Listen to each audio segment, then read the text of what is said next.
ओम शांति। बाबा की मुरली से सभी बाबा के बच्चों का बहुत प्यार है।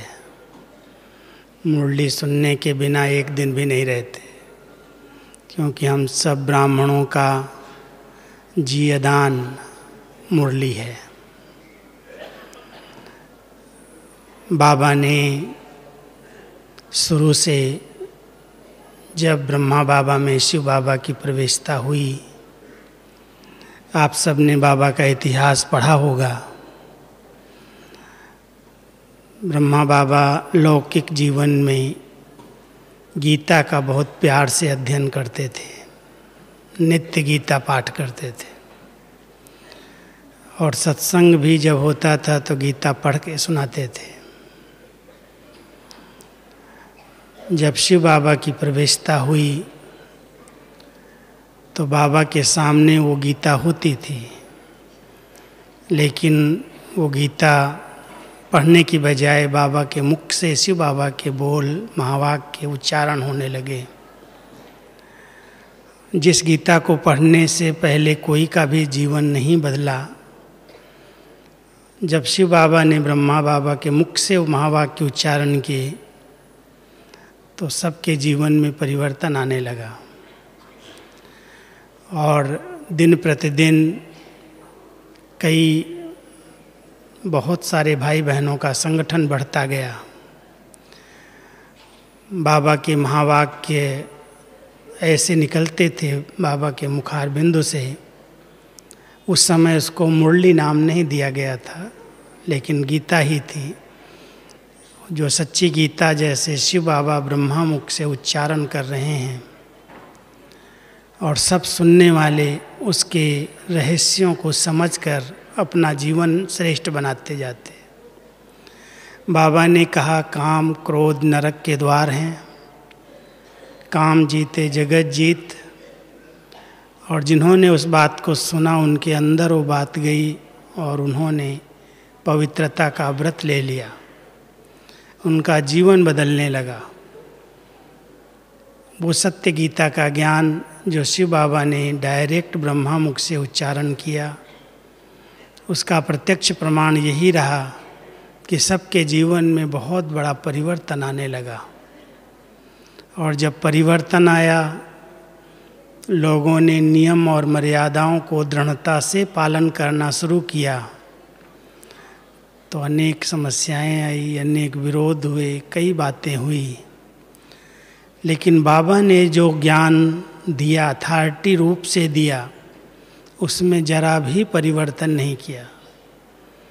भले बाबा के लौकिक संबंधी, क्योंकि बाबा को तो लौकिक में समाज में बहुत सम्मान प्राप्त था, लेकिन जब बाबा ने ये महावाक्य उच्चारण किए और लोगों ने जीवन में धारण किए, तो बाबा का बहुत विरोध होने लगा। तो सबने समझाने की कोशिश की बाबा को कि बाबा आपका ज्ञान बहुत ऊंचा है, बहुत अच्छा है, सत्संग बहुत अच्छा है, लेकिन ये जो बातें आप कहते हो ये चेंज कर दो। इसके लिए तो कुछ भी संभव नहीं है कि ये संस्था में सब आएंगे आपके पास। तो बाबा ने कहा कि कोई आए या ना आए, ये तो भगवानुवाच्य है, परमात्म महावाक्य हैं, इसलिए उसमें कोई परिवर्तन नहीं हो सकता। तो ब्रह्मा बाबा को धीरे धीरे निश्चय होते गया कि ये बोल जो निकल रहे हैं ये मेरे नहीं हैं, मैं नहीं बोल रहा हूँ, इस मुख के द्वारा कोई दूसरी शक्ति बोल रही है, और उसके बोलने से लोगों में परिवर्तन आ रहा है। तो ब्रह्मा बाबा बहुत समीप थे शिव बाबा के। कहता है ना कि मेरे बाजू में अगर बैठा है शिव बाबा के, तो मेरे मुख से जो बोल निकलते हैं पहले तो मेरे कान सुनते हैं। तो ब्रह्मा बाबा के जीवन में परिवर्तन आया, उनके परिवार जीवन में सबके अंदर परिवर्तन आया, और धीरे धीरे एक संस्था अपना रूप लेती गई। और आप सब ने सुना कि 14 साल तक बाबा ने इन माताओं बहनों को जो सुनाया सिखाया, उसमें ज्ञान के बड़े गहरे रहस्य स्पष्ट किए। ज्ञान तो पहले भी था, शास्त्रों में भी था, गुरुओं के द्वारा भी मिलता था, लेकिन परमात्मा ने जब डायरेक्ट ज्ञान दिया तो लोगों के जीवन में परिवर्तन आया। और जो अगम निगम के भेद हैं, कहते हैं, एक बड़ा सुंदर गीत आता है, शिव का डमरू डमडम बोले, अगम निगम के भेद खोले। अब वो डमरू समझते हैं, शिव बाबा ने शंकर को उसमें दिखाते हैं, शिव शंकर को मिलाने के कारण, कि शंकर ने जब डांस की तो डमरू हाथ में था। डमरू जो बजाते हैं, शायद आप लोगों ने देखा हो, तो डमरू बजाते हुए सारे अगम निगम के भेद खोल दिए।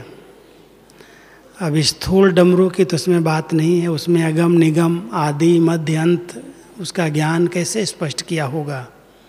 लेकिन कहावत में आया है, कहने में आया कि शिव का डमरू जो था वो जब डमडम बोला, माना जब वो बजने लगा तो सारे भेद खुल गए, रहस्य खुल गए। तो शिव बाबा ने जब ब्रह्मा मुख से ये डमरू बजाया ज्ञान का, तो सारे भेद खोल दिए, रहस्य खोल दिए। क्योंकि जो बातें हम सब सुनते थे उनका यथार्थ अर्थ नहीं समझ पा रहे थे। न आत्मा का रूप ज्ञान स्पष्ट था, न परमात्मा का ज्ञान स्पष्ट था, न घर का ज्ञान स्पष्ट था। शास्त्रों में था, कुछ बातें हैं, बाबा कई बार कहते हैं कि गीता में कुछ तो आटे में नमक जितना है, बहुत थोड़ा बचा है। लेकिन सत्य ज्ञान जो परमात्मा ने दिया, गीता के ज्ञानदाता ने दिया, वो ज्ञान प्रायः लोप हो गया। और जब फिर से ज्ञान देना शुरू किया, धीरे धीरे स्पष्ट किया कि आत्मा एक ज्योति बिंदु है, परमात्मा का रूप भी ज्योति बिंदु है। अभी 2 दिन पहले आपने सुना होगा कि अगर इतना बड़ा शिवलिंग होता ज्योतिर्लिंगम के रूप में, तो शिव बाबा यहाँ कहाँ आकर के बैठता, कैसे प्रवेश करता। तो वो ज्योतिर्लिंगम इतना बड़ा रूप नहीं है, लेकिन वो ज्योतिर्लिंगम माना चिन्ह है, ज्योति का प्रतीक है, वो निराकार है, ज्योति स्वरूप है। तो शिव बाबा ने भी इस ज्ञान को, आत्मा के ज्ञान को, पर अपने स्वयं के परिचय को, घर के ज्ञान को, सृष्टि चक्र कैसे चलता है, इसका आदि क्या है, मध्य क्या है, अंत क्या है, फिर इसकी पुनरावृत्ति कैसे होती है, ये नाटक ड्रामा की रीति से प्ले होता है, ये बहुत सुंदर और बड़े विस्तार पूर्वक शिव बाबा ने ब्रह्मा मुख से सुनाया। और सुनाने के साथ साथ उस समय बाबा के सामने तो केवल थोड़ी सी बहनें थीं, कुछ भाई थे, लेकिन कुछ बहनों को, छोटे छोटे बच्चों को, जैसे हमारी गुलजार दादी थी, उस समय 9 साल की थी। और 9 साल की दादी, जबकि दुनिया का कोई ज्ञान नहीं, कोई पढ़ाई नहीं, माँ के साथ आई और इसी संस्था में, इसी जगह पर बोर्डिंग बाबा ने खुलवाया और बोर्डिंग में पढ़ना शुरू किया। लेकिन जब दादी को ट्रांस का पार्ट मिला, वरदान मिला, तो बाबा जो महावाक्य उच्चारण करते थे, दादी और कई दादियाँ ऐसी ही, एक नहीं थी, बहुत सी संदेशी बनी। और वो संदेशियाँ उस बात को ऊपर देख के आती थी, क्योंकि ब्रह्मा बाबा जो बोल रहे हैं वो सत्य है या नहीं, उसको स्पष्ट करने के लिए वो छोटी छोटी बच्चियाँ ऊपर देख करके फिर दादियों के पास बैठती थी। विशेष करके मम्मा, दादी, ब्रजेंद्रा दादी, इनके साथ बैठती थी। और वो बातें जो बाबा ने सुनाई है मुरली के अंदर, वो छोटी छोटी बच्चियाँ ट्रांस के द्वारा ऊपर देख करके आके बताती थी। सतयुग का प्रारंभ कैसे होगा, वहाँ योग बल से बच्चे कैसे पैदा होंगे, सतयुग की राजाई कैसे चलेगी, फिर त्रेता की राजाई ट्रांसफ़र कैसे होगी, कितने जन्म होंगे, कैसे वहाँ पर सतो प्रधान प्रकृति होगी। ये सारे रहस्य जो हम सब आज अपने चित्रों के माध्यम से म्यूजियम में सबको समझाते हैं, ये पूरा ज्ञान बाबा ने उस समय ही संदेशी के माध्यम से भी और शिव बाबा ने ब्रह्मा बाबा के माध्यम से स्पष्ट कर दिया था। इसलिए जो ज्ञान अभी हम सब के आगे बहुत स्पष्ट है, उस समय तो बच्चे थे और इनके पास कोई शास्त्रों का ज्ञान भी नहीं था। बाबा तो पढ़ा था शास्त्र, ब्रह्मा बाबा, लेकिन बहनें तो छोटी छोटी थी, उनको तो कुछ पता ही नहीं था। ब्रह्मा के अव्यक्त रूप को, सूक्ष्म लोक को भी बाबा ने इतना गहराई से स्पष्ट किया उस समय, जो आज तक भी कई बच्चे नहीं समझ पा रहे हैं। उसके रहस्य क्या हैं, ब्रह्मापुरी क्या है, विष्णुपुरी क्या है, शंकरपुरी क्या है, सूक्ष्म लोक जिसको हम कहते हैं क्यों रचा गया, किस लिए बाबा ने रचा, ये सारे रहस्य उस समय खोले। एक बार जब पहले गुलजार दादी ट्रांस में गई तो ब्रह्मा बाबा यहाँ साकार में जो रूप दिखाई देता था वो बहुत चमकीला रूप ऊपर देख के आई ब्रह्मा बाबा का। तो देख कर के आई, वो तो डर गई कि ये क्या है, कि यहाँ बाबा हमारा बैठा है पर ऊपर क्यों दिखाई देता है। फिर उसने बताया आकर के दादियों को, दादी ऐसे ऐसे हमने देखा ऊपर। तो दादियाँ फिर बाबा को बताती थी, बाबा फिर स्पष्ट करते थे कि जो सूक्ष्म लोक है जहाँ पर ये 3 पुरियाँ हैं, ब्रह्मापुरी, विष्णुपुरी, शंकरपुरी, ये ब्रह्मा का ही संपूर्ण स्वरूप है। तो धीरे धीरे ज्ञान के रहस्य स्पष्ट हुए, और वो ज्ञान स्पष्ट होते होते जब ट्रांसफ़र हुआ, आपको एक वंडरफुल बात शायद सुनी हो आपने, जब कराची से 1950 में पार्टीशन के बाद ये भारत हुआ और पाकिस्तान हो गया, तो पाकिस्तान से जब भारत आए तो जितना भी ज्ञान बाबा ने दिया था वो प्रिंटिंग में तो था नहीं, क्योंकि लिखने की और पढ़ने की कोई इतनी ज़रूरत नहीं थी, सेंटर्स ही नहीं थे। बाबा बोलता गया, ओरली सबने सुना।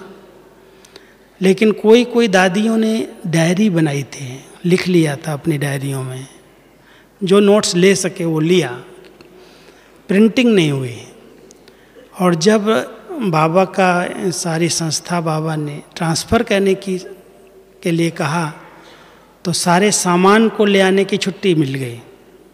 वहाँ की गवर्नमेंट ने, राजाओं ने, जो राजाई थी उस समय, तो उन्होंने कहा कि आप लोग तो खुदा प्रस्त हैं, आपको तो खुदा का पैगाम देते हैं, आप यहाँ भी देंगे तो अच्छा है, और अगर जाना है भारत में तो भले जाएं और पूरा सामान लेकर के जाएं।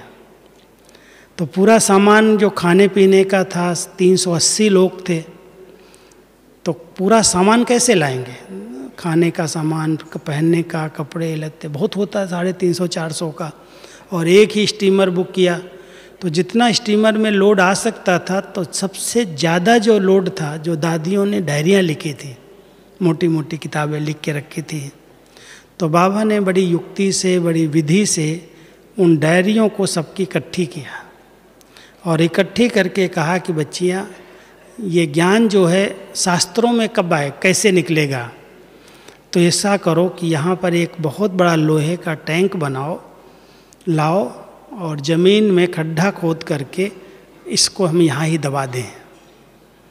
तो जितनी डायरियाँ सबकी दादियों की लिखी हुई थी वो सब इकट्ठी की और उनको एक बहुत बड़े लोहे के टैंक में वहाँ ही मिट्टी के नीचे दबा दिया। और बाबा ने कहा कि जब द्वापर में भूकंप आएगा फिर से निकलेंगे और फिर इसके शास्त्र बनेंगे। तभी दादियों ने छोड़ा, ऐसे नहीं छोड़ा।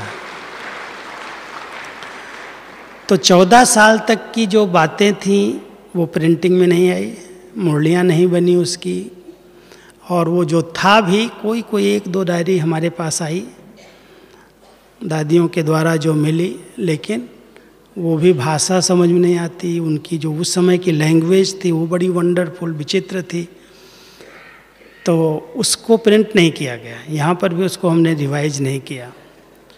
फिर यहाँ पर धीरे धीरे 1-1.5 साल के बाद फिर बहनें जब सेवा पर निकली हैं 51-52 में, तो सेंटर्स खुलना शुरू हुए, तो पहले दादियाँ उनको बाबा के महावाक्य नोट्स लिख करके भेज देते थे।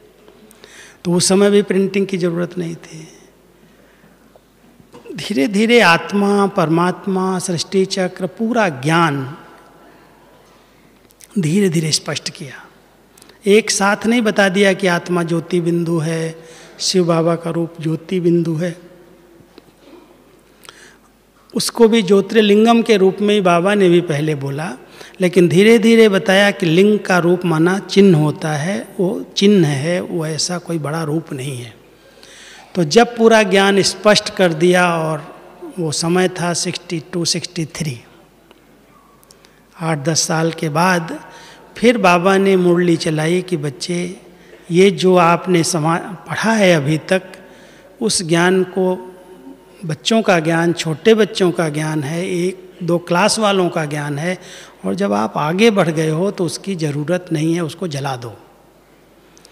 तो 62 तक की मुरलियाँ जितनी थी सब बाबा ने ख़त्म करा दी। उसके बाद जो रिफाइन ज्ञान हुआ, वो ज्ञान जिसमें आत्मा का ज्ञान स्पष्ट है, पुनर्जन्म का ज्ञान स्पष्ट है, घर का ज्ञान स्पष्ट है, जो आज हम सबके सामने चित्र बने हैं, म्यूजियम बने हैं, बहुत स्पष्ट बातें हैं। मैं समझता हूँ इसमें कोई भी उलझता नहीं होगा, मूंझता नहीं होगा, सब बहुत अच्छी तरह से समझ गए हैं।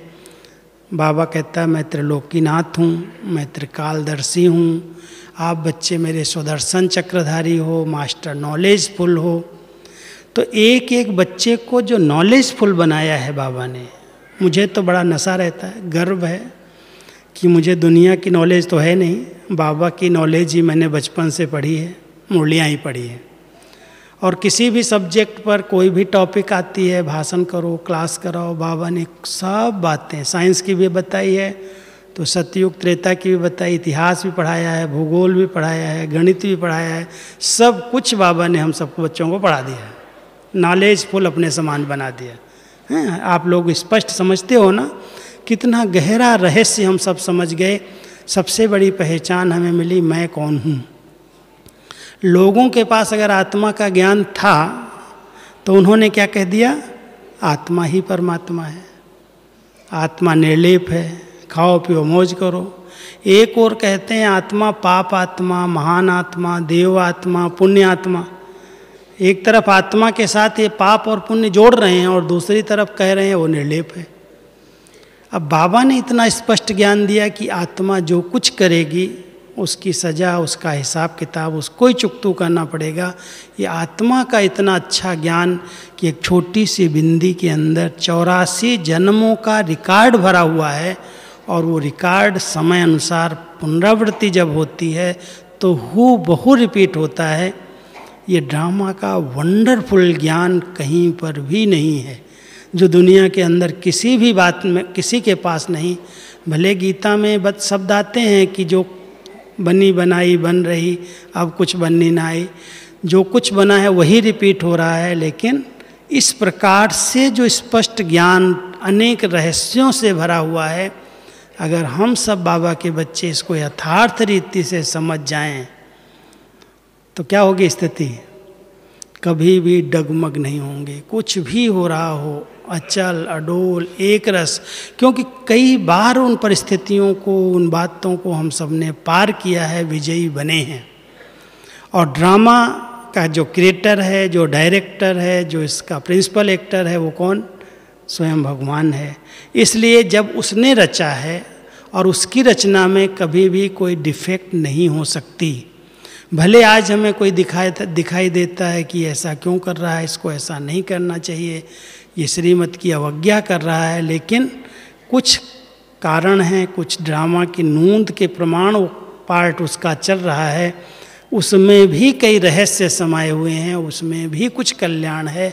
ये बाबा ने ड्रामा का ज्ञान दे करके हम सब बच्चों को बिल्कुल बेफिक्र बादशाह बना दिया, निश्चिंत बना दिया, बेगमपुर का बादशाह बना दिया। ज्ञान के आधार से ब्रह्मा बाबा ने अपनी प्रैक्टिकल जीवन बिल्कुल बेफिक्र निश्चिंत बनाई।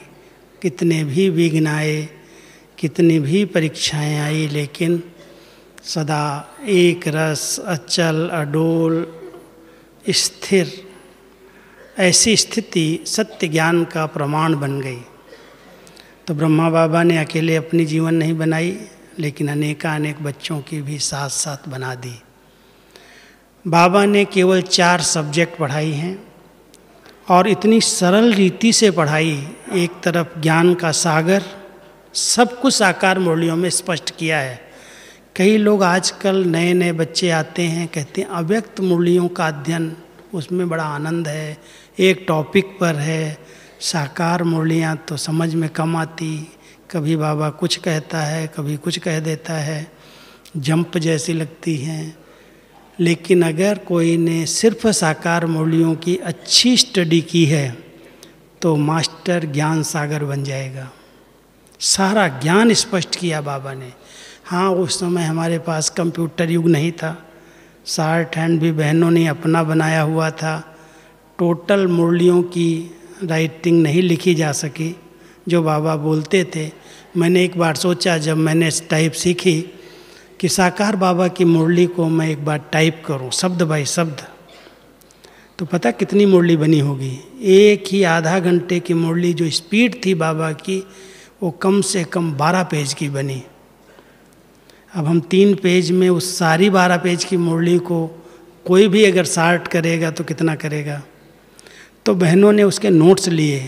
बाबा ने तो 1000 बार बोला होगा, बच्चे बच्चे बच्चे। अब बोलचाल की भाषा, उसको लिखने वालों ने जो लिखा वो पॉइंट्स लिया, और पॉइंट्स लेने के कारण साकार मुरली में लगता है कि अभी बाबा ये कह रहे थे, अभी एकदम चेंज हो गया, बदल गया।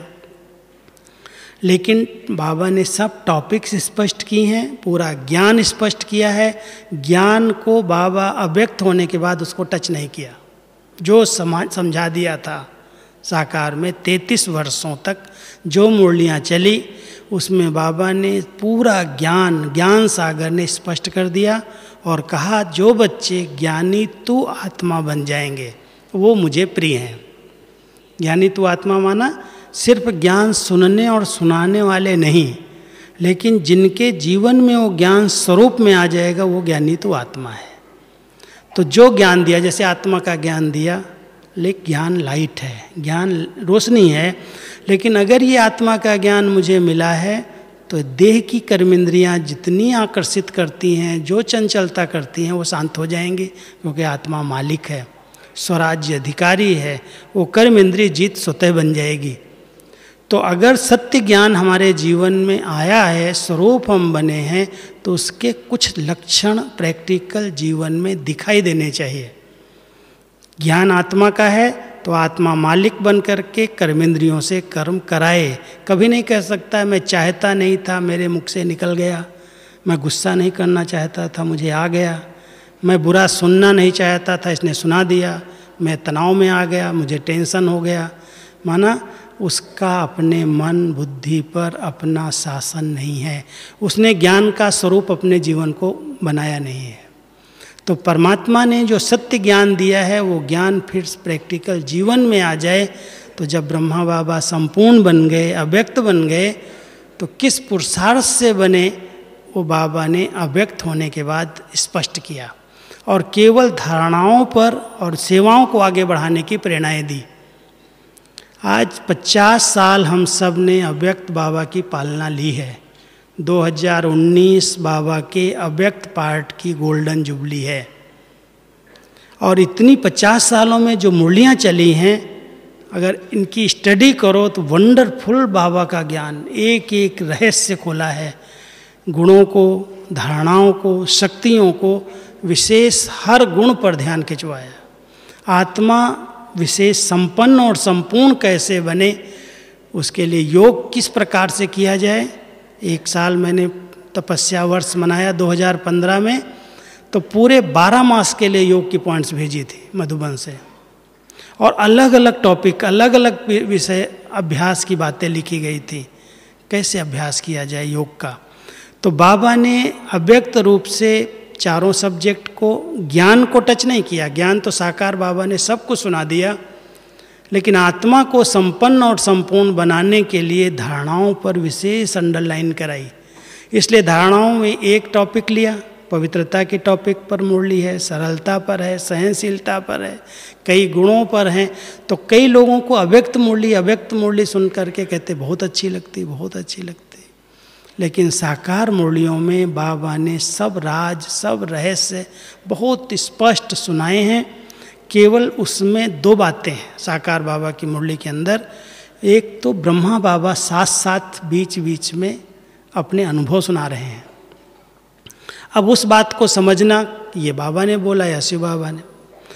साकार मुरलियों के अंदर आप कंट्रास्ट कर सकते हो कि ये महावाक्य जो हैं डायरेक्ट शिव बाबा बोल सकता है, और ये महावाक्य ब्रह्मा बाबा बोल रहा है।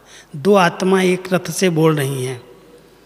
अब जब अव्यक्त बाबा का पाठ शुरू हुआ तो गुलजार दादी तो ट्रांस में चली जाती, उस आत्मा का पाठ मर्ज हो जाता। लेकिन बाप दादा दोनों समान बन गए, इसलिए अव्यक्त मुरली के अंदर कोई ये नहीं कह सकता ये ब्रह्मा बोल रहा है या शिव बाबा बोल रहा है। अव्यक्त महावाक्यों के अंदर दोनों का बहुत मेल जोल है, एक जैसी भाषा है, एक जैसी वाणी। उसमें ये नहीं बाबा सुना रहा है कि मैं ऐसा किया, हाँ कभी कभी सुनाता है ब्रह्मा ने ऐसा किया। तो ब्रह्मा बाबा के जीवनी पर शिव बाबा भी प्रकाश डाल सकता है। तो इसलिए अव्यक्त बाबा के महावाक्य जो हैं वो संपूर्णता के कारण ब्रह्मा की आत्मा संपूर्ण स्टेज में है, इसलिए अंतर दिखाई नहीं देता। साकार में, साकार मुरलियों के अंदर थोड़ा सा पता चलता है, क्योंकि उस समय की प्रॉब्लम्स सृष्टि मंच की और हमारी सेवाओं का जो विस्तार हो रहा था उसमें बहुत सारे विघ्न, बहुत सारी बातें आती थी। तो बाबा जैसी समाचार आते थे उसके आधार से मुरली चला देते थे। तो इसलिए साकार बाबा की मुरली के अंदर बहुत सारे राज हैं, ब्रह्मा बाबा के प्रैक्टिकल अनुभव हैं, और अव्यक्त बाबा ने जो 50 साल तक हम सबको पढ़ाया है उसमें विशेष करके संपन्न और संपूर्ण बनाने के लिए किन किन बातों की आवश्यकता पड़ेगी बाबा ने सब योग की गहराइयों पर स्पष्ट किया है। अव्यक्त स्थिति, फरिश्ता स्थिति किसको कहा जाता, बीज रूप की स्थिति किसको कहा जाता है, सूक्ष्म वतन में फरिश्ता स्थिति से मनसा सेवा कैसे की जा सकती, बाबा ने सब विषयों को अव्यक्त रूप में स्पष्ट किया है। इसलिए मैं तो आप सबको एक शुभ राय देता हूँ कि आप सब बाबा के बच्चे कम से कम ये जो 48 साल का महावाक्य बाबा के अव्यक्त महावाक्य प्रिंटिंग में हैं वो सब फुल स्टडी करो। एक एक मुरली की रोज स्टडी करोगे तो आपको लगेगा कि सचमुच ज्ञान सागर ने कितना विशाल रीति से हम सब की जीवन को श्रेष्ठ महान बनाने के लिए पढ़ाया है।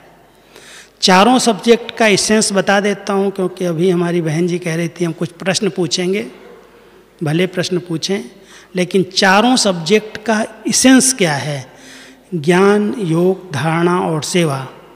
4 सब्जेक्ट पढ़ाई हैं और चारों सब्जेक्ट की ऑब्जेक्ट है। कोई लक्ष्य है तो उद्देश्य भी है। तो लक्ष्य और उद्देश्य मैं आपको बताता हूँ। ज्ञान की जो सब्जेक्ट है वो हमें निर्बंधन बनाने के लिए है। जितना बाबा ने ज्ञान खोला है, चाहे आत्मा, परमात्मा, घर, चक्र, पुनर्जन्म, जितना भी है, उसके बाद एसेंस आता है कि अब इस नाटक का अंतिम समय है, कलयुग का अंतिम समय है, इसलिए ज्ञानी तो आत्मा कोई भी नया हिसाब किताब क्रिएट नहीं करेगी। ज्ञान की सब्जेक्ट कहती है जो हिसाब किताब बने हुए हैं उनको ज्ञान योग से काट दो, आत्मा को स्वतंत्र बनाओ, फ्री हो जाओ और ऊपर उड़ के चलो। ये ज्ञान की सब्जेक्ट जितनी भी बातें आप पढ़ेंगे उसके पीछे ये ऑब्जेक्ट है। योग आत्मा को संपूर्ण पावन बनाने के लिए है। जो हम योग कर रहे हैं वो आत्मा की जो मैल है, कचड़ा जो उसमें आ गया, गंदगी आई विकारों की, विकर्मों की, उससे आत्मा स्वच्छ और सतो प्रधान बन जाए। जैसे ऊपर से इस सृष्टि मंच पर उतरी थी वैसी फिर से बन जाए। इसलिए योग की गहराई है और योग पर विशेष अटेंशन दिलाया जा रहा है। धारणाएं हमारी धर्म की स्थापना के लिए हैं, क्योंकि आदि सनातन देवी देवता धर्म सतयुग की जो स्थापना हो रही है, जब तक हमने संगम पर अपने जीवन में दिव्य गुणों की धारणा नहीं की तब तक हम देव पद के अंदर देवताई जीवन में इतने ऊंच पद को नहीं प्राप्त कर सकते। इसलिए धारणाएं जो बताई जा रही हैं वो हमारे सत्य धर्म की स्थापना के लिए हैं। और सेवा पर जो अंडरलाइन कराया गया है बाबा की मुरलियों में वो सत्य राज्य की स्थापना के लिए हैं, कि जब राजधानी बन रही है तो हर प्रकार की प्रजा, हर प्रकार के वारिस, हर प्रकार के लोग चाहिए, और उसके लिए आप हम सबको सेवा के अंदर उतरना पड़ेगा। तो तन मन धन समय संकल्प श्वास जो कुछ है उसे हम सबकी सेवा करते चलें, अपनी प्रजा बनाएं, सर्व आत्माओं को राजधानी में चलने का संदेश दें। तो ये 4 सब्जेक्ट जो पढ़ाई हैं, ज्ञान, योग, धारणा और सेवा, उसका ये एसेंस है, सार है। और उसके लिए ही इतनी गहराई से बाबा ने इन बातों को मुरली के अंदर स्पष्ट किया है। बाकी कई शास्त्रों की बातें, कई दूसरी बातें हैं, वो उस समय की प्रॉब्लम के अनुसार बाबा ने कही हैं। अभी बहन जी आए हैं, प्रश्न पूछेंगी। भाई जी, आपने बहुत सुंदर शब्दों में, सरल शब्दों में मुरली के बारे में, मुरली में भरे हुए रहस्यों के बारे में आपने सुनाया। हमारे मन में सबको रिप्रेजेंट करते हुए कुछ प्रश्न हम आपसे पूछना चाहते हैं कि मुरली जो है ये भगवान ने ही उच्चारण किया है, ये हम मानते हैं, ये निश्चय से ही हम सब यहाँ आकर के बैठे हुए हैं। लेकिन फिर भी कई नए जो जिज्ञासु है उनके मन में प्रश्न आता है कि हम कैसे माने, क्योंकि बहुत सारी संस्थाएं हैं सारी दुनिया में कि वहाँ पे भी जो महानुभाव लोग हैं वो भी, उनके भी उपदेश होते रहते हैं और यहाँ बाबा की भी हम मुरली सुनते हैं। तो क्या डिफरेंस है और हम कैसे माने कि ये भगवान ने ही उच्चारण किया है, ताकि हमारा निश्चय और बढ़े? इस क्लैरिटी के लिए हम पूछ रहे हैं। इस बात को बताया पहले से ही, प्रत्यक्ष को प्रमाण की जरूरत नहीं होती।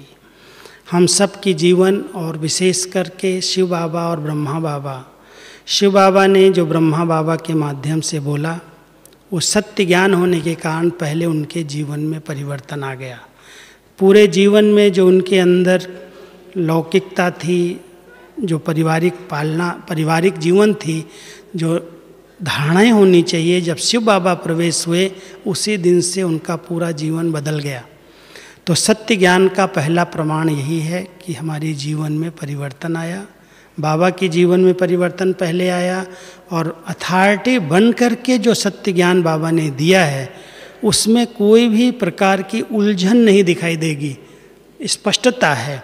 और स्पष्टता के कारण हमें ये महसूस होता, आप निश्चय से कह सकते हो कि ये सत्य ज्ञान, गॉड इज ट्रूथ, परमात्मा ही सत्य है, जो हम सबको सत्य बता करके हमारी जीवन बना रहा है। सुना तो पहले भी है, शास्त्रवादी भी कहते हैं, लेकिन कोई भी शास्त्रवादी आज ये चैलेंज से नहीं कहता कि आप घर गृहस्थ में रहो लेकिन पवित्र जीवन जियो, शादी करो लेकिन कभी भी काम विकार की आग न लगे। बाबा ने इतनी स्पष्टता से ज्ञान दिया और ज्ञान के साथ साथ सत्य ज्ञान होने के कारण शक्ति भी दी। तो ये सब जो जीवन बनाई परिवर्तन की, जो आज हम इतने निर्व्यसनी जीवन जी रहे हैं, इतने पवित्र और योगी बन करके रह रहे हैं, ये सत्य ज्ञान का प्रत्यक्ष प्रूफ है और परमात्मा ने पढ़ाया है। इसलिए हम सब कह सकते हैं अथॉरिटी से कि हम कहीं भी किसी भी तरफ किसी भी ज्ञान को हम समझ करके बता सकते हैं ये मनुष्य आत्माओं का ज्ञान है और ये स्वयं परमात्मा का ज्ञान है। बहुत सुंदर भाई जी, थैंक यू। बाबा मुरलियों में हमेशा कहते हैं कि मुरली में सर्व समस्याओं का समाधान है। जो भी हमारे मन में प्रॉब्लम्स है या उलझन है, कन्फ्यूजन्स है, ये हम मुरली सुनने से समाधान मिलता है, ऐसे बड़े भी कहते हैं और कई लोगों का अनुभव भी है। लेकिन हम सबका प्रॉब्लम्स अलग अलग है, गांव वालों का अलग प्रॉब्लम है, शहर वालों का अलग प्रॉब्लम है, सब वैरायटी लोग हैं, तो उन सब के समस्याएं भी विभिन्न हैं। लेकिन इन सब विभिन्न समस्याओं का समाधान एक ही मुरली में कैसे मिलता है? ऐसा है कि सब समस्याओं का कारण हमारी नेगेटिव विचारधाराएं हैं और बाबा की मुरली हमारे चिंतन को सकारात्मक बनाती है, पॉजिटिव बनाती है। इसलिए हर बच्चे को मुरली से अपनी प्रॉब्लम का समाधान मिलता है। जिस प्रकार की आपकी प्रॉब्लम है, सकारात्मक चिंतन मुरली के द्वारा मिलेगा, आपका चिंतन बदलेगा, आपकी प्रॉब्लम का हल हो जाएगा। इसलिए बाबा ने कोई एक एक को, भाई इसकी गांव वाले की ये प्रॉब्लम है, इस माता की ये प्रॉब्लम है, इस बच्चे की ये प्रॉब्लम है, उसको देख कर के मुरली नहीं चलाई है। लेकिन मुरली चलाते चलाते बाबा ने बच्चों को ऐसी सकारात्मक चिंतन की कला सिखा दी। अगर कोई भी व्यक्ति सकारात्मक सोचना सीख जाएगा, श्रेष्ठ चिंतन उसको आ जाएगा, तो उसकी अपनी प्रॉब्लम अपने आप हल हो जाएंगे। और सचमुच उसी दिन की मुरली में जो मन में प्रश्न होते हैं, हजारों भाई बहनों के मेरे पास फ़ोन आ जाते कि आज मेरे प्रश्न का उत्तर आज की मुरली में मिल गया है। ये बाबा की जादूगरी है और मिलता है। भाई जी, आपका कोई ऐसा अनुभव हम सुनना चाहते कि आप मुरली से कैसे प्रॉब्लम सॉल्व करते हैं? ऐसा है कि हम अपना पर्सनल अनुभव सुनना चाहते हैं। बाबा की मुरली हमेशा चमत्कार करती है। अगर सचमुच सुबह सुबह अच्छी तरह से कोई स्टडी कर ले तो आने वाली दिन की हर परिस्थिति का ऐसे लगता है ये बाबा ने आज बताया, इसकी बात इसको हल की जा सकती है, टच होता है। लेकिन सबसे अच्छी प्रॉब्लम के हल करने की विधि है मन की शांति, एकाग्रता। मुरली सुनी, एकाग्रचित होकर के योग में बैठते हैं। हमारे आगे भी लौकिक की बहुत सारी बातें आई। मैं परिवार में इकलौता बेटा था और हमारे परिवार में हमारे जो पिताजी के बड़े भाई थे वो ज्ञान के बिल्कुल एंटी थे कुमार ही, उनको बच्चे नहीं थे। तो मैं अकेला बेटा था, इसलिए वो मुझे बिल्कुल ही इस मार्ग में चलने के लिए रुकावट डाल रहे थे, विघ्न डालते थे। लेकिन जब बाबा की मुरलियाँ हमें मिली, पहले ज्ञान नहीं था मुरली के विषय में, लेकिन जब ये सुना और उसके द्वारा जो शक्ति मिली, उससे उस बात का कोई भी उन्होंने हमारे पेपर लिए, कभी भी मन के अंदर उलझन नहीं आई, कभी भी प्रश्न नहीं उठा कि कुछ हो न जाए। भले उन्होंने तंत्र किए, मंत्र किए, बहुत कुछ किया, लेकिन बाबा के साथ के कारण और ये बाबा के महावाक्यों की शक्ति होने के कारण ऐसे सहज उत्तर मिल जाता था, बच्चे ये कर लो, ये कर लो, ये कर लो। साकार में कोई बताने वाला नहीं था, लेकिन जैसे बाबा की टचिंग आती थी और मुरली से उत्तर मिल जाता था और उसे पार हो गए, कुछ भी बात नहीं आई। ऐसे लगा बहुत सहज। कई बार कहते हैं ना बाबा मक्खन से बाल निकल जाता, तो इतनी सरल रीति से हर परिस्थिति को हम पार किया है और कर सकते हैं। सभी आप सब करते हैं, अनुभवी होंगे मुरली से। और बुद्धि की एकाग्रता बहुत ज़रूरी है, क्योंकि बाबा अपने बच्चों को टच करता है। हम बच्चे बाबा के हैं, हमने बाबा को अपनी जीवन समर्पित की है। अगर हमारे आगे कोई प्रॉब्लम आएगी तो उसका जवाबदार बाबा है। इतना हमारा फेथ है कि बाबा उसकी रक्षा करेगा और करता इसी तरह से है कि हम कहता बच्चे अपनी बुद्धि को बहुत एकाग्रचित रखो, शांत रखो, मैं उसको टच करूँगा, वैसा कर लेना। इसलिए मनमत और परमत के प्रभाव से इसको जितना हम मुक्त रखेंगे उतना बाबा की टचिंग आएगी, और टचिंग आएगी और हम कैच कर लेंगे तो हम परिस्थितियों को पार कर लेंगे।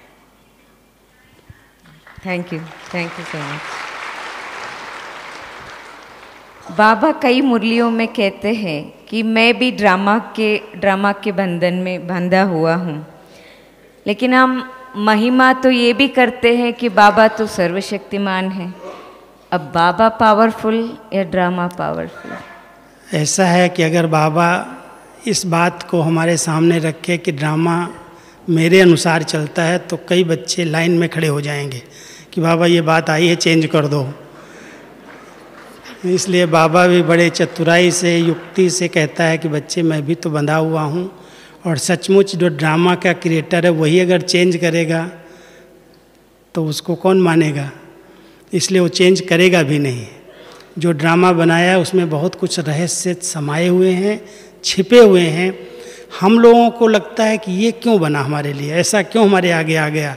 ऊपर वाला जानता है कि इसमें इसका क्या रहस्य है, क्या इसमें कल्याण है। तो बाबा जानता है, इसलिए चेंज नहीं करेगा। लेकिन अगर बच्चे लाइन में खड़े हो जाएं कि बाबा आप तो ड्रामा के मालिक हैं, आप मेरे आगे परिस्थिति आई है, चेंज कर दो, तो कई बार इसमें भी बच्चों का नुकसान हो सकता है। इसलिए बाबा भी युक्ति से कहता है बच्चे मैं भी बंधा हुआ हूँ, मैं कुछ नहीं कर सकता हूँ।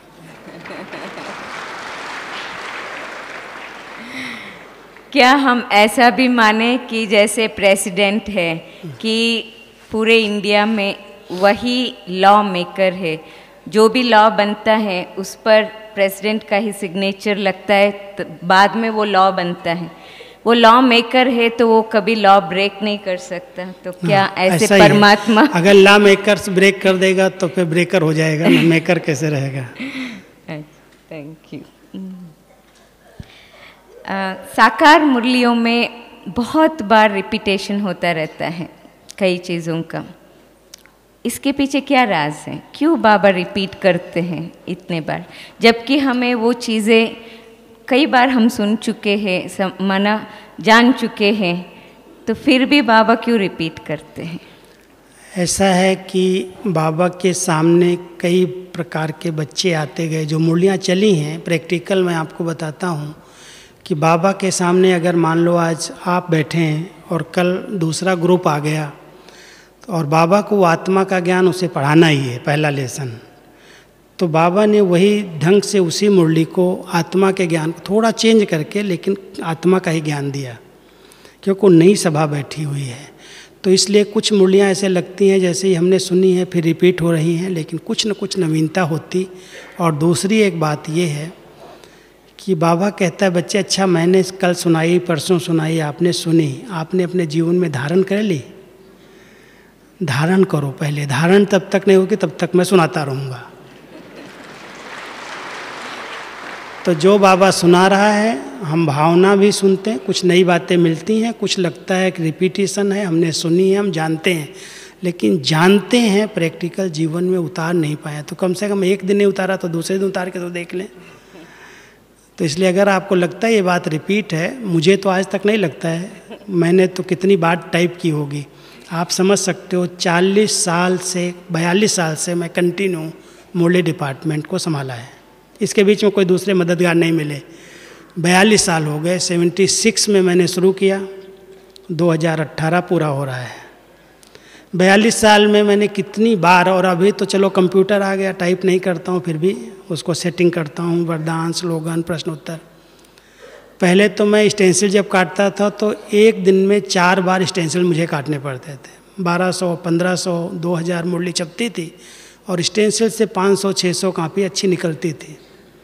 तो कभी 3 बार, कभी 4 बार मैं टाइप किया, फिर उसको पढ़ा, फिर उसमें करेक्शन किया, फिर करेक्शन करने के बाद फिर उससे क्वेश्चन आंसर निकाले, बहुत कुछ करना पड़ा। माना सुबह से शाम तक मेरा धंधा यही रहा। लेकिन इतना सब करने के बावजूद भी मैं आज आपको बताता हूँ कि अगर आज की मुरली मैंने सुनी और पढ़ी नहीं तो मुझे लगता है मैंने कुछ मिस कर दिया,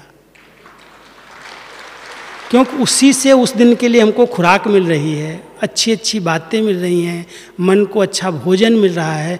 और हम कहें हमने तो सुन लिया, हमने तो 1000 बार टाइप कर लिया, क्या ज़रूरत है आज पढ़ने की।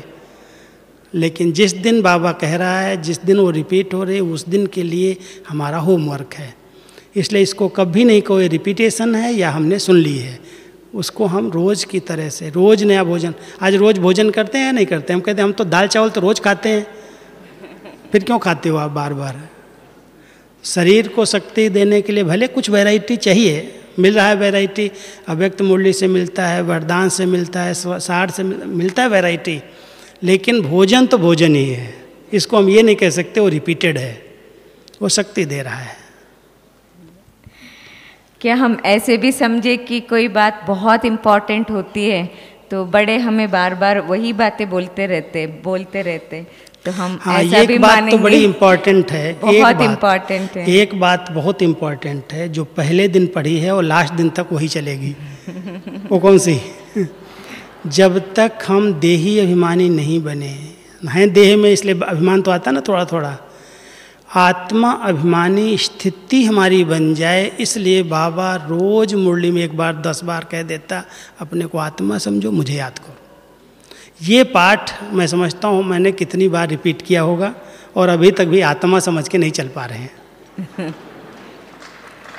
और जिस दिन हम आत्मा अभिमानी स्थिति में स्थित हो जाएंगे, उसकी बहुत सारी निशानियाँ, लक्षण दिखाई देने लगेंगे। मालिक है आत्मा, राजा है, कर्मेंद्रियों पर अपना कंट्रोल होगा, मन को जहाँ चाहें वहाँ हम टिका सकेंगे, जितना समय चाहें वहाँ टिका सकेंगे। आत्म अभिमानी स्थिति बहुत ऊंची स्थिति है, और वो स्थित प्रज्ञ एक ब्रह्मा बाबा ही बना, कर्मातीत बन गए इतनी जल्दी। हम सबको इसकी रेस करनी है। जितना समय आप एकांत में बैठते हो, समय मिलता है, योग अभ्यास करते हो, ऐसे नहीं मनन करते रहो, चिंतन करते रहो, इधर की बातें उधर सोचते रहो। मैं आत्मा इस भ्रकुटी में बैठी हुई हूँ, ये गुफा है मेरी, मैं एक लाइट हूँ, एक ज्योति हूँ, ये बिंदु इस शरीर से अलग हूँ। ये अभ्यास अगर हम सब पक्का कर लें, कर्मेंद्रिया जीत बन जाएंगे, मन और बुद्धि के राजा बन जाएंगे, आर्डर प्रमाण चलेगा, कभी भी कोई कर्म इंद्रियों से विकर्म नहीं होगा, आत्मा एकदम विक्रमाजीत बन जाएगी, पावन बन जाएगी। तो ये अभ्यास शुरू से अंत तक करना है, और ये जब अंत कर पूरा हो जाएगा तो हम सब ये शरीर छोड़ के ऊपर चले जाएंगे। Thank you. भाई जी, आजकल मुरली तो बहुत इजीली एक्सेसिबल है, हमें मोबाइल में भी मिल जाती है, कंप्यूटर में भी, और बाय पोस्ट भी, टीवी में भी आजकल मुरली हमें देखने को मिलता है। तो क्या सेंटर जाने की ज़रूरत है मुरली सुनने के लिए? आप सब बाबा के बच्चे जानते हैं, जिस स्थान पर डायरेक्ट परमात्मा की लाइट आती, जो उनकी प्रेरणाओं से खुले हैं, जहाँ तपस्या चलती, जहाँ पवित्र और तपस्वी बहनें रहती, जो वातावरण एक चार्ज किया हुआ है। आप क्यों बार बार मधुबन भाग करके आते हैं? अभी तो बाबा नहीं आएगा, फिर भी आए हो, आप आए हो ना। इस वातावरण की जो शक्तियाँ हैं, जो परम धाम घर की शक्तियाँ हैं, जो सेंटर्स के वातावरण की शक्तियाँ हैं, वो आपको मोबाइल की शक्ति से नहीं मिल जाएंगी। भले सुन लो मुरली मोबाइल में, लेकिन पवित्र वातावरण, पवित्र बहनों का संग, अच्छा संगठन, अच्छा परिवार, एक दूसरे के वाइब्रेशन, इन सब से वो आत्माएं वंचित रह जाती हैं, जो केवल अपने मोबाइल से या टीवी से सुनती हैं। अगर आपको सब कुछ प्राप्त करना है, शक्तिशाली बनना है, तो एक लक्ष्य रखो, एक बार बाबा के घर में जरूर जाना है, वहाँ की शक्ति लेनी है। कोई कारण से ये सब साधन पता है किस लिए बने हैं? मधुबन से सहयोग भी किस लिए दिया जाता कि भाई कोई बुढ़ा है, कोई बीमार है, कोई बांधेली है, कोई नहीं आ सकती, उनके लिए तो ठीक है, लेकिन जो सब कुछ कर सकते हैं वो अलबेलेपन के कारण इनसे वंचित न रहें, ये ध्यान रखना। अलबेलापन बहुत बड़ा माया का वार है, तो आप सब अलबेले नहीं बनना। बाकी कोई कारण है नहीं जा सकते, वो अलग बात है, उसके लिए तो कोई बात ही नहीं, रुकावट ही नहीं है, उसमें आपको सहयोग मिलता है मोबाइल से और टीवी से। एक लास्ट क्वेश्चन है जी, मुरली सुनने की सही विधि क्या है? ऐसा है कि सही विधि, वैसे तो मैंने जब मुरली सुनना शुरू किया तो दीदी ने हमें सिखाई थी। मुझे कहा था कि तुम अपनी डायरी के 4 भाग बना लो, और 4 भाग में ज्ञान, योग, धारणा और सेवा, साकार मुरली के अंदर चारों सब्जेक्ट होती, और किसी किसी मुरली में बहुत अच्छी बातें धारणा की, बहुत अच्छी सेवा की, बहुत अच्छे ज्ञान के रतन होते। लिखो अलग अलग करके, आदत डालो। स्टूडेंट लाइफ तभी मानी जाएगी जब लिखने की आदत डालेंगे। कोई नहीं पढ़े लिखे उनकी बात मैं नहीं करता, लेकिन जो लिख सकते हैं, मुरली से कुछ न कुछ 2-4 बातें अच्छी नोट्स करनी चाहिए, लेनी चाहिए। चाहे आप धारणा की बात को अंडरलाइन कर लो, चाहे योग की कर लो, चाहे सेवा की कर लो, चाहे ज्ञान की, तो आपके पास एक लिस्ट हो जाएगी। मानो आज ज्ञान की बातें ले रहे हैं तो सर्वव्यापी की 50 पॉइंट्स आपको मुरलियों से मिल जाएंगी। एक हफ्ते के अंदर आपके पास बहुत अच्छा खजाना जमा हो जाएगा। तो एक विधि ये है कि हम सब स्टूडेंट लाइफ में लिखने की आदत डालें, तो मुरली चलती है, नहीं तो कई बातें भूल जाती। दूसरी विधि ये है कि मान लो अजर बाबा सुना रहा है कि सतयुग में ये होगा, सतयुग में ऐसे होगा, लक्ष्मी नारायण का राज्य ऐसे होगा, तो हम कभी अपनी बुद्धि को सतयुग के सीन के अंदर इमर्ज करें, कभी परम धाम घर को इमर्ज करें, कभी साकारी मधुबन को इमर्ज करें, कैसे बाबा मुरली चलाता है। तो मुरली सुनते सुनते हम बुद्धि को ड्रिल कराते रहें, तो उसकी अनुभूतियाँ होती रहेंगी। तो ये भी बड़ी अच्छी विधि है। तीसरी विधि ये है कि आप अगर मुरली ऐसे ही सुनते हो, तो जब यहाँ से उठ के जाओ, सेंटर से जब बाहर जाओ घर तक, तो उसको अंदर अंदर रिवाइज करो। आज मैंने क्या सुना, आज बाबा ने कौन सी अच्छी बात हाईलाइट की। 2-4 बातें भी अगर आती हैं तो घर में या ऑफिस में जब समय मिले, तो वो जो मुरली की पॉइंट्स आपने रिपीट कर लिया अंदर अंदर, वो लिख डालो। पढ़ के नहीं, देख करके नहीं, लेकिन अंदर अंदर स्मृति में ला करके, आज सवेरे मैंने ये बातें वरदान में सुनी, स्लोगन में सुनी, धारणा में सुनी, वो फिर अपनी डायरी में नोट कर लो, तो आपके लिए वो खजाना हो जाएगा। और इतना अच्छा खजाना होता है, इसका मुझे अपना अनुभव है कि किसी भी टॉपिक पर क्लास कराना हो, कोई भी बात बहन जी बोल दें ये आज कराना है, सब बातों को चिंतन में पहले लिया हुआ है, उस दिन हमको बात पढ़ना नहीं पड़ता है क्योंकि सब कुछ लिखा हुआ है, सब पढ़ लिया है। तो जब हम कभी भी मुरली सुन कर के समय होता है 10 मिनट 15 मिनट, तो एकांत में चले जाएं, बैठें, अंदर अंदर विचार करें, मुरली को याद करें, रिवाइज करें और फिर वो पॉइंट्स जरूर लिखें, तो वो अपना खजाना हो जाएगा, फिर भूलेगा नहीं कभी भी। ये 3 विधियाँ हैं। ठीक है, वंडरफुल भाई जी। आपने वैसे तो आपके पास ज्ञान भंडार बहुत है, हम और भी सुनना चाहते हैं, लेकिन समय की अवधि को देखते हुए हम यहाँ पे समाप्त करते हैं। और ये बहुत वंडरफुल सेशन रहा आपका, बहुत बहुत बहुत दिल से थैंक्स सबके तरफ से। थैंक यू सो मच भाई। अभी मैं एक बात कह करके विराम दूंगा। कल बाबा का अवतरण दिन है डेट अनुसार, और बाबा की मुरली हम सब के लिए कल चलेगी, वीडियो के द्वारा हम सब सुनेंगे, देखेंगे। लेकिन इस समय मैंने अनुभव किया है हर ग्रुप में बाबा अभी डायरेक्ट बच्चों की पालना कर रहे हैं। डायरेक्ट गुलजार दादी का रथ तो अभी नहीं है हमारे बीच में, और वो अनुभूति करने के लिए कल के दिन सब 4 बजे अमृत वेले से जितना अव्यक्त स्थिति में रहेंगे, अंतर्मुखी रहेंगे, कोई भी बाई मुक्ता में नहीं आना। अगर आवाज़ से परे रहेंगे तो बाबा सवेरे से ही आपको सकाश देगा, शक्ति देगा, और शाम के समय आप अनुभव करेंगे कि बाबा की डायरेक्ट मुरली मेरे लिए चल रही है, आपके प्रश्नों के उत्तर मिलेंगे। तो कल के दिन बहुत अलौकिक अनुभूतियाँ करने का दिन है। ऐसे कोई नहीं सोचना बाबा तो आएगा नहीं, कहीं भी बैठ जाओ, ज़रूरत नहीं है। क्या वीडियो तो पहले हमने देखी है? नहीं। बाबा का बहुत गुप्त पार्ट अव्यक्त रूप में सकाश देने का चल रहा है। सब बच्चों को अनुभूतियाँ होंगी, इसलिए आप सब समय निकाल के अमृत वेले से रात्रि तक बहुत अंतर्मुखी बन करके अव्यक्त वतन की सैर करना। ठीक है? ओम शांति।